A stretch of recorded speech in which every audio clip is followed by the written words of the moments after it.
Welcome to the Gestalt IT Rundown. Today is September the 8th, 2021, and we are back with some more great IT news for each and every one of you. My name is Tom Hollingsworth. I am a part of the wonderful Gestalt IT family, and I want to welcome you on this very special National Ampersand Day.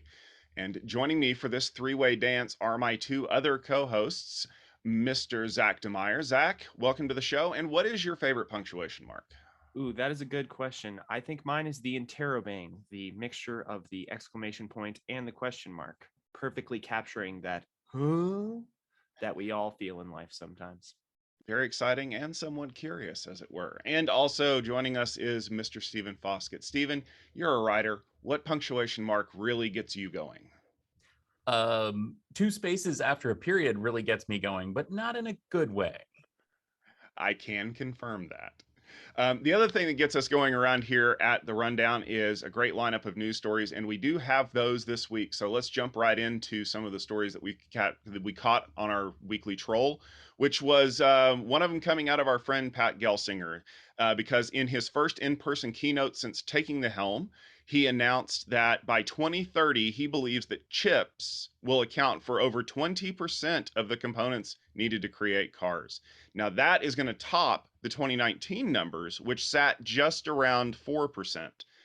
This prediction mirrors Pat Gelsinger's digitization of everything mantra, but also raises questions about the supportability, because I don't know if you know this or not, but there's an ongoing chip shortage, and it has significantly impacted the ability of automotive manufacturers to produce and deliver vehicles. Stephen, do you think that Intel can step up to the plate to deliver this uptick in demand and help the car market succeed, even if the overall number of chips in a car rises? Yeah, it's an interesting point.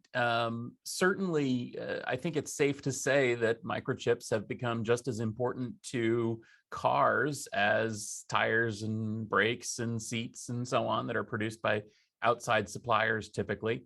And now the car makers are really running into the hard truth that in the world of microchips, BMW or Ford or General Motors is not necessarily the heavy hitter they are in the world of dashboards and seats. And for that reason, many of them have their production lines idled and are waiting on microchips. So what's going to happen? Well, the chip makers are responding. We're not talking about CPUs and GPUs here, though to some extent we are. Really what we're talking about are all those little chips all over the place, power controllers and little, communications chips and UARTs and things like that that are just all over vehicles these days. Those things don't require advanced semiconductor manufacturing technology. In fact, they can use old, boring, out of the mainstream process nodes in order to be produced. But those process nodes are full too. In fact, we've heard that TSMC and Samsung are actually increasing prices on like 28 nanometer chips and above, which is to say a pretty old product.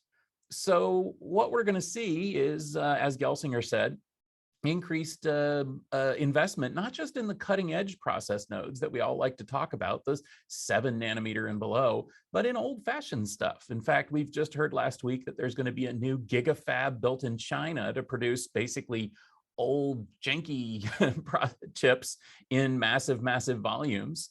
And Gelsinger has promised about $100 billion of investment in producing chips in Europe, in addition to the giant fab that he already committed to building in the United States.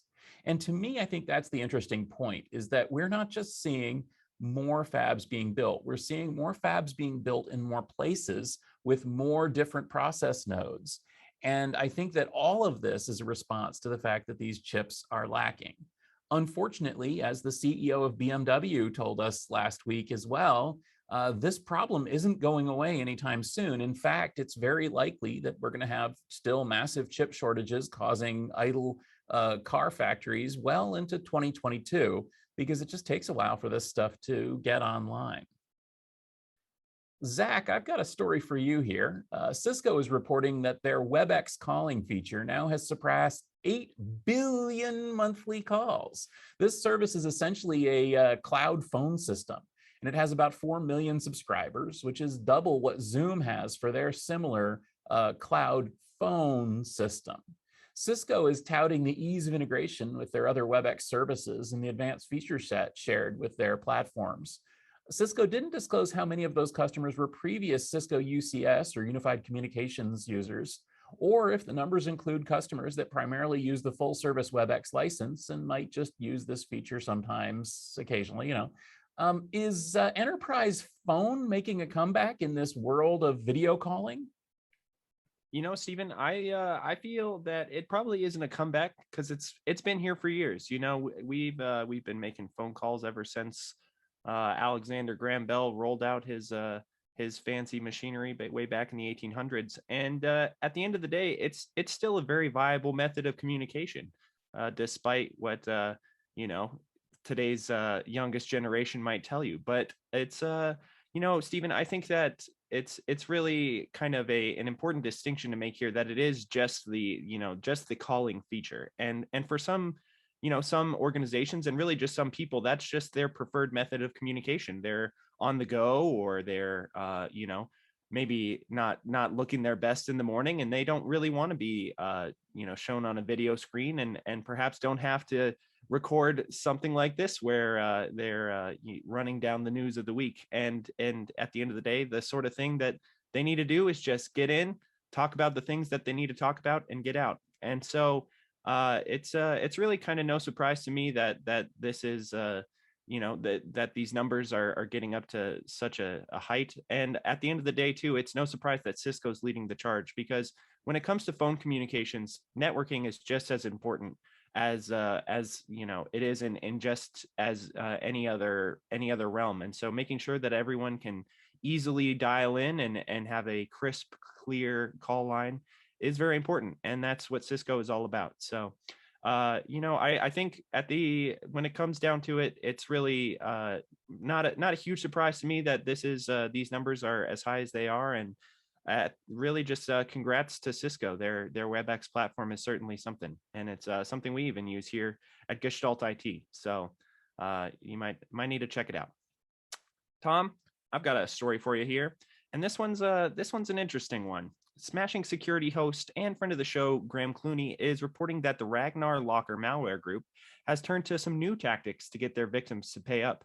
In a new communique released to their targets, any attempt to contact law enforcement or any cybersecurity firms, or even the folks like the FBI or the CIA that specialize in negotiating with digital terrorists, will have their data leaked immediately. The groups has hit companies like Capcom and Campari in the past, but do you think that this shift in tactics is a signal that business isn't going quite as well as they might have thought, Tom? The first thing that I do whenever I'm trying to extort money from customers is I tell them, don't talk to anybody else, because if you do, I'm going to do bad things. And that's typically where you lose them, because, well, if I don't tell anybody about it, then what's the worst that could happen? You can do it again and again and again. In the article that we link in the show notes, Graham points out that, yeah, this is basically the fact that they think that there's advanced enough technology out there now to help decrypt these things. And what they're relying on is the target's panic mode of, oh my God, I can't believe I did that. I screwed something up. I really need to get this fixed before I get fired.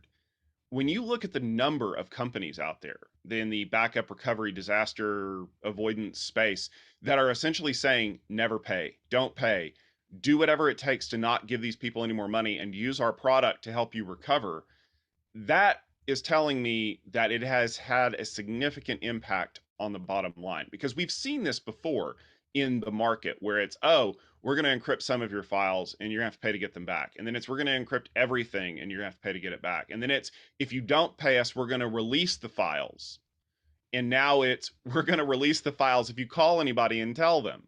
So that tells me that it's getting harder and harder to get money out of them, because we know that they historically have requested these ransoms in Bitcoin, and the value of Bitcoin fluctuates a lot, but it is still effectively on the rise. which means they're getting more money per hit, if you will. I think the number of hits is going down overall because companies can get mostly back to normal with all of the prevention measures that they've put in place. And by getting law enforcement involved in the whole thing, the safe spaces for these places, these crews to hide, are slowly starting to shrink. Think about all of the ones that we've seen recently, the Colonial Pipeline hack and a lot of the other ones where the crews have basically gone to ground as soon as possible because they know that they're going to get caught. And I think that this is an attempt to say, don't sick the law on us or we'll embarrass you. But all it's going to take is one person to call their bluff. And then if your entire crew gets nicked and put in prison somewhere, it really won't do you any good. So I luckily have never found myself in a situation where I've had to pay up on a ransomware demand. But I'm saying to the companies out there, realize that this is a cornered animal that's ready to fight. So call their bluff, please, because I think that you're going to find they don't actually have as many teeth as you might think. All right, Stephen, I want to turn back to a chip story here because I know this is near and dear to your heart. Because if you thought that the chip market was going to come down to a fight between Intel and ARM, well, Big Blue would like to have a word with you.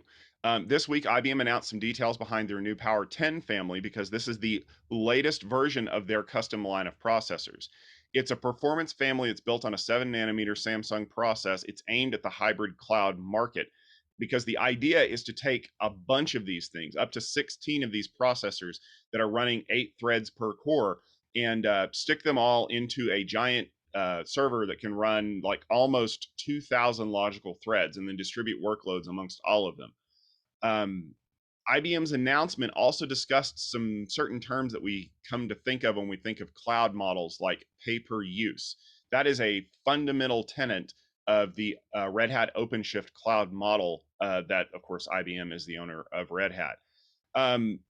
Is this going to make IBM relevant in this horse race again, Stephen? Or are we really thinking that IBM may have been put out to pasture in the power line already, and this is not something that's really going to matter in the long run?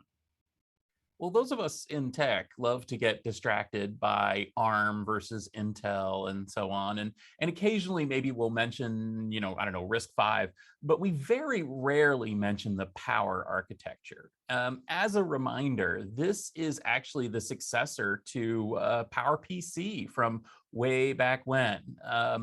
And essentially, it's another RISC architecture that's still going. So the Power 10 is a brand new next generation family of chips in the Power family. And this thing is a monster. As you mentioned, some of the marquee features here are that each chip can have 16, actually has 16 cores, only 15 are made available because of yield issues. But each chip has basically 15 cores available. Each core has 8-way hyperthreading. No kidding. So, you think hyperthreading, you think basically I can run 2 threads per core. No, 8 per core. Now, admittedly, no, there's no magic here. And the thing runs 8 threads per core, but those threads all suffer for it because, of course, they are still running in the same core pipeline. But that being said, for certain workloads, you actually can run 8 threads in parallel on each of 15 cores, which, right there, you've got 60 threads running in parallel on a single chip. You can have up to 8 chips in a box, and that's pretty insane. This thing also has all the latest checkboxes ticked off, including open memory interface for high bandwidth memory. We've got PCIe Gen 5. Yeah, forget that Gen 4 stuff. We got Gen 5 right here. We've got everything in this box. And frankly, it's super compelling. If you look at what they're offering here, they're offering a thing that uses less power, processes more stuff, can have 8 terabytes of memory, et cetera, et cetera. This is not a mainframe either. This thing is running conventional applications. Now, the problem here, of course, is price, because this is IBM that we're talking about. They don't give these things away. In fact, they're mega expensive. They're so expensive, I don't know how much they cost, but suffice to say that it is satisfyingly and reassuringly expensive. But it's also technically super awesome. And as nerds, I think that we really ought to pay more attention to the IBM Power architecture, even as we're geeking out about ARM versus x86 and things like that. So Tom and Zach, let's take a turn here and go into a little more detail in a few stories. There are some big stories this week. Zach, go ahead. If you've ever heard of ProtonMail, they're a company that has prided themselves on privacy. The Swiss-based firm has famously said that they disregard attempts to gather information about users from a number of companies and world governments who have requested it. This week, however, the security-minded service has come under fire after a French climate activist was under investigation by the French authorities, and they wanted access to his email account, which was hosted on ProtonMail. The ProtonMail admins initially refused the request, but the story gets going when the request was sent to Swiss law enforcement through Europol.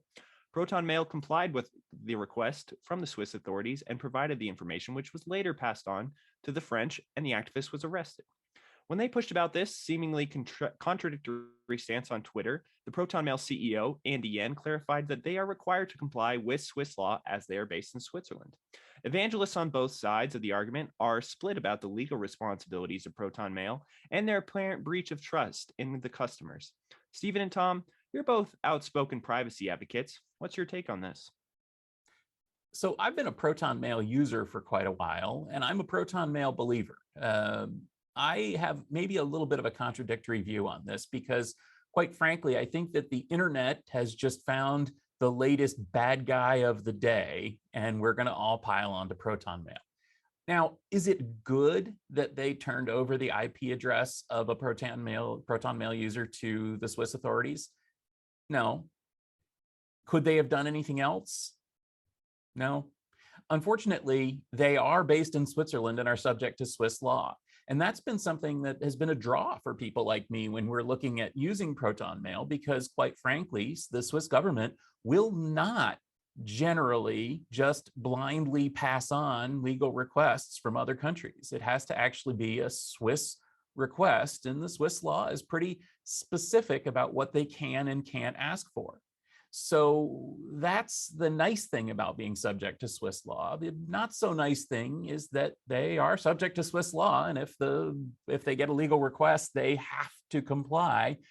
And that's what happened this time. Could this be a symbol of maybe a chink in the armor of the invincibility of Swiss law for privacy? Yep, it sure could. Does this make me think that ProtonMail are bad guys or somehow backing off of what they're doing? Or there's actually a whole bunch of conspiracy theories about ProtonMail actually being a tool of the CIA and all this kind of stuff. Nope. It's still a pretty good service, and it's still based in Switzerland, and that's still pretty good. But remember, I mean, think about it. Swiss banks have occasionally been required to turn over information about numbered bank accounts. There are limits to what you can achieve in terms of protection from the government and from the courts and from law enforcement, and there always will be. That being said, Swiss law is pretty stringent, and it's a pretty good thing to be subject to, as opposed to the law in countries that are a lot more permissive. So I'm really not bothered by this. And I'd like to remind everybody that when you're reading these breathless headlines, it's important to remember all they turned over was the IP address of the person accessing an account. ProtonMail really doesn't, and has been proven not to, have access to the content of emails.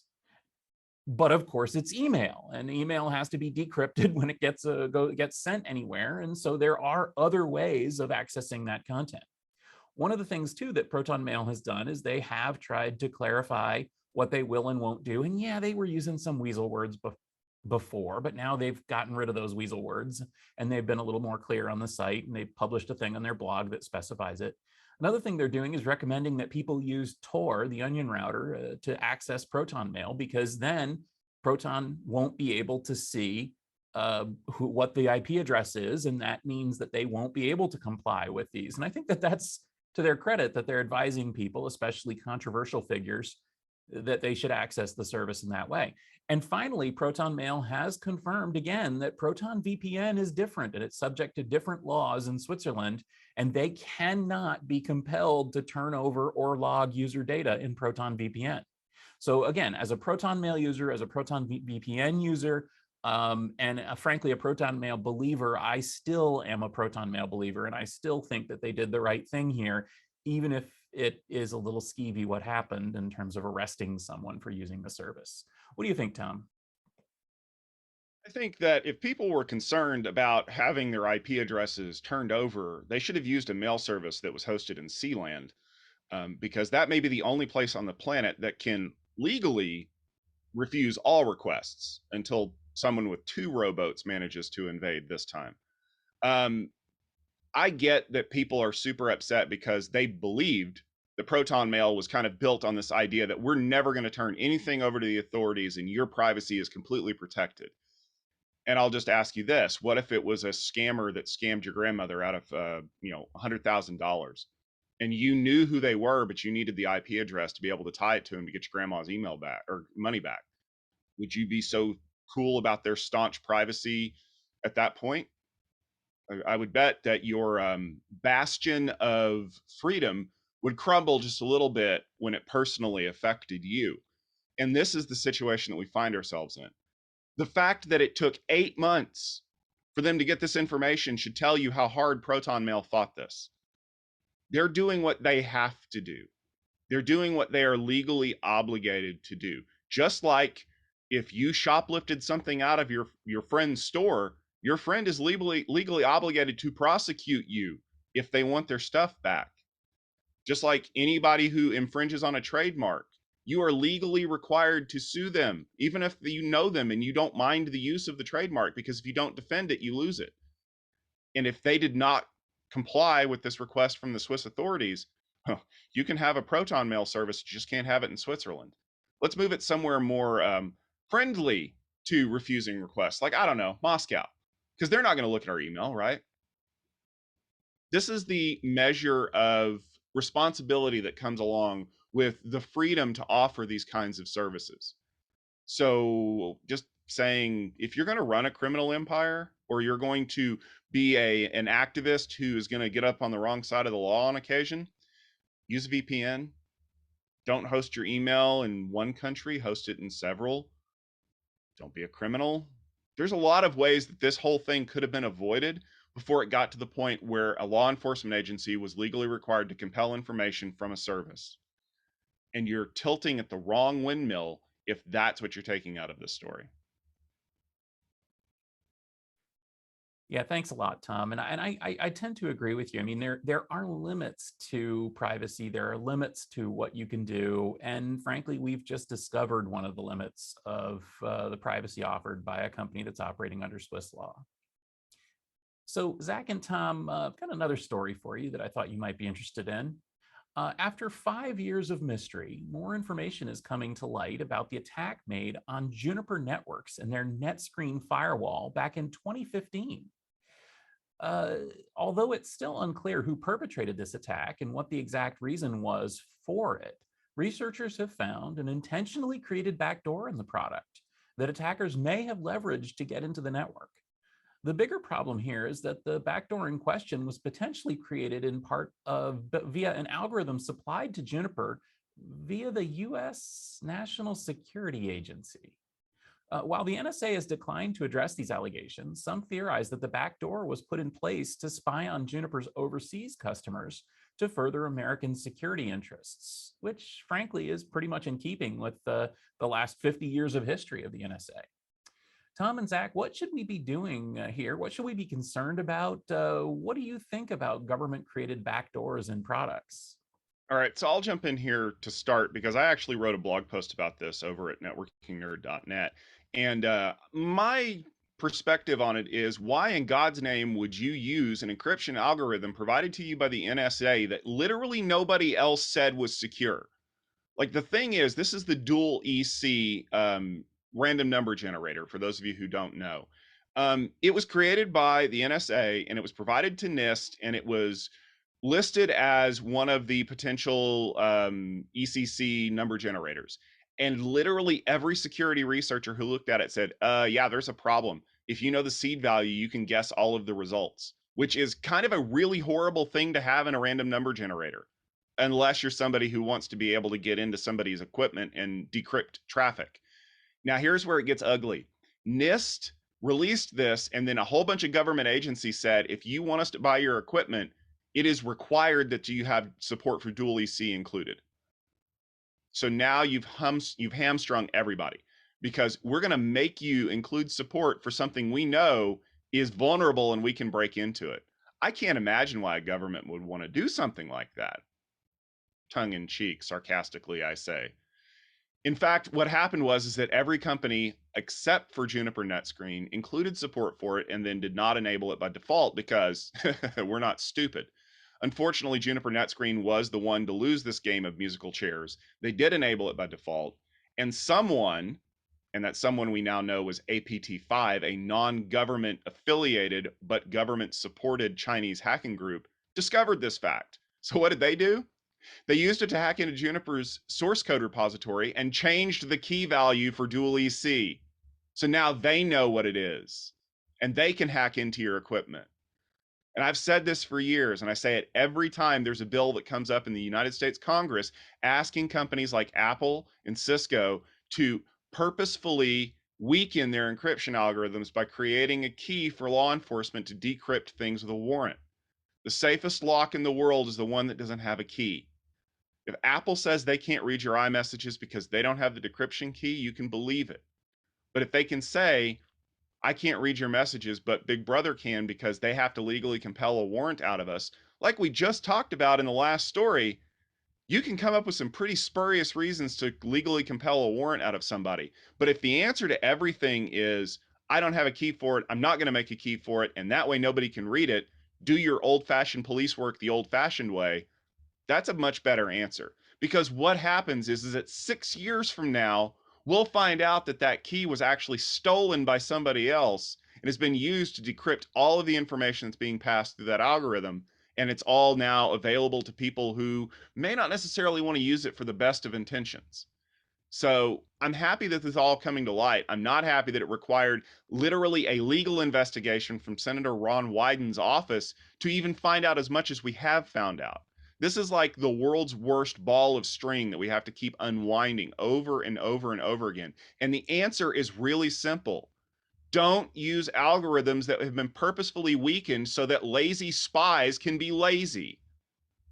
Yeah, I agree with you wholeheartedly there, Tom. And this, questions of privacy and government intrusion aside, this harkens back to the Pegasus story that we talked on a few weeks ago. Just the fact that these tools are being created with these potential openings or ways to intrude on your privacy, just because the government is able to use that doesn't mean that others aren't able to use that too. And, other bad actors that are, perhaps not nation state backed can still access these things just as these lazy spies can, which means that anyone can do it. It is no longer a question of, oh, the government has my information, because they already have quite a bit of that. But then when Johnny Three Fingers over there, who's mashing away at his keyboard, finds out that he can get into your firewall, means that your network is no longer safe, and he might not be able to put out a warrant for your arrest if you're doing anything shady on the network, but he will be able to take all your data. And that's just a recipe for disaster in my book. And it's not a very big book, so it's certainly concerning. And that's it. Yeah, it's a world that we live in where privacy is our primary concern, whether it's the services that we use or the protocols that we choose to encrypt our data, and that so many people want to get at that information. And there's usually a reason why I want to keep that information private in the first place, not because I'm doing anything illegal or immoral or wrong. It's because I just don't necessarily want people rifling through my information. And if it was true enough for people going through my mail 100 years ago, it's definitely true for people going through my email now. One thing that is not private, though, is the commitment that we here at Gestalt IT have to bring you a great episode of the Rundown every week with the news that should be important to you in the enterprise IT space. We spend all week coming up with great stories from all across the IT space to share with you. But that's not all that we do. There are a lot of other great things that we have going on. Stephen, what are some of the things that you're working on this week that people should be checking out? Well, I am excited to say that this week marks the launch of season 3 of the Utilizing AI podcast. So if you enjoy, well, I guess listening to me, but also if you enjoy learning about technology, especially artificial intelligence and the surrounding technologies that support AI, and if you are kind of concerned or curious about how AI and machine learning are going to be integrated into enterprise applications and the implications of all this, do check out the Utilizing AI podcast. It's available in your favorite podcast application. And of course, you can also go to utilizing-ai.com. So we just launched season 3. We've got 2 great co-hosts. We spent some time kind of looking back at what we saw in season 2 in the episode that was just published yesterday, September 7th. And we'll have a new episode every Tuesday of Utilizing AI. All right, Zach, what about you? You've got some great stuff coming up that people are definitely going to want to check out. What's on your plate? Yeah, absolutely. So if you've ever been over to gestaltit.com or techfieldday.com, you'll see that we have tons of events going on. Our schedules are just jam-packed with, new vendors coming in and new faces as well. And I've had the pleasure to talk with actually some of our new delegates that are joining in on these upcoming events. And some of their stories are really incredible. So if you pop over to gestaltit.com, you can see all of the articles that we have that are introducing these new delegates. And I recommend that you get to know them because they are some very interesting people and surely going to play a big role in the space in the upcoming future. So that's what I've been working on. How about you, Tom? Well, as luck would have it, I do have something going on next week that you're definitely going to want to pay attention to. If you're a fan of enterprise networking, you're not going to want to miss the latest edition of Tech Field Day's Networking Field Day event. We have a great lineup of presenters going Tuesday, Wednesday, and Thursday. And we are definitely going to be scheduling around the big Apple announcement. We have a presentation right before it. We have a presentation right after it.